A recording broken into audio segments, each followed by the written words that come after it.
So there is a force in the world, and it's an ordained force. We can call it all sorts of names, and we can easily get hysterical about it, but it's just a force that we either use or we be used by. We can either consume it or it will consume us, but we can't if we don't understand it. We've got to understand what this force is. And obviously, since I've had lots of epiphanies and stuff, I start to see that force around. I start to see it acting through people. I see people's personalities change. I see the masks that people put on. It's one of the gifts of expanded awareness, is that you see it in other people. You still recognise bits of it in yourself as well. But that force is out there. That force is good if we're able to recognise it and use it. In esoteric practice, they call it feeding the bear. The question is, are you feeding the bear or is the bear feeding you? So in other words, when these energies rise up in the form of gossip, in the form of anger, in the form of violence, are we engaging it and feeding it, or are we able to observe it and consume it in the volition of, if you get a look at that, this book here is that energy which was partly in me. There was a partner in me, and the energy's out there. That energy has been transformed into something spiritual. This book is full of truth because it is that energy converted into from the material into the spiritual. So I've converted it. I've made something powerful with it. Right. Every time you do a program like this, that's what you do. You convert in the material into the spiritual. So that's what I recognised, and I felt tremendous compassion for him.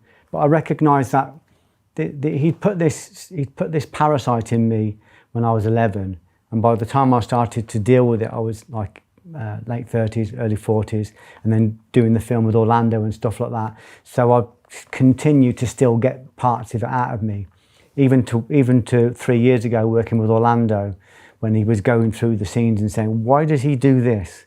Why is this guy raping himself? Why is this guy abusing himself sexually? Why is he acting out and battering people when they come too close? Why is he pushing his girlfriend away? Why won't he talk to his mom and tell her what happened?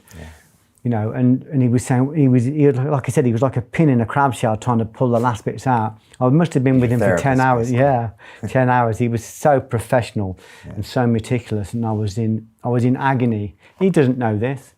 I don't think Paul and Ludwig know this, because I would have just come across as I am now, just as I am. But I have the ability to be able to see these forces and these energies and observe them, and even though they're compelling me to go away and not to do anything, I can still make the burnt sacrifice. I can still make the animal sacrifice. So when I sat with Orlando, he became a big part of this atonement. So there's little bits of this parasite were still hovering around, and the situation when I was working with Orlando drew it out, because he's a Hollywood star.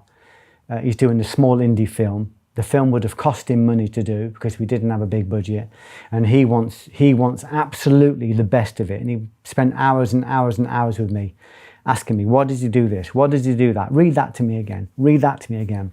And I realised when I went to his house and I was working with him, I recognised energies around me. There was angelic spirits around me which I could feel, and they were encouraging me. Bring this out. Bring this home. We want you to come home. You can't come home while you've still got those obscurations in you. So he helped me to draw it out. It's exactly the same when I did the thing with Guy Ritchie.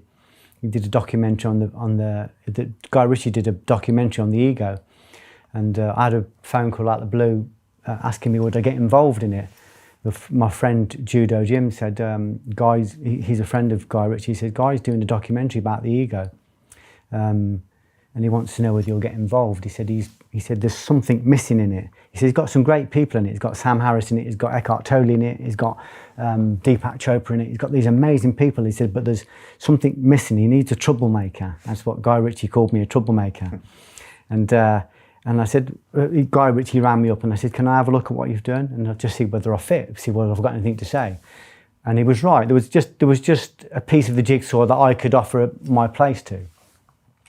But I remember sitting outside his house before I went in, and just this rush of terror in my body. You can't go and do that.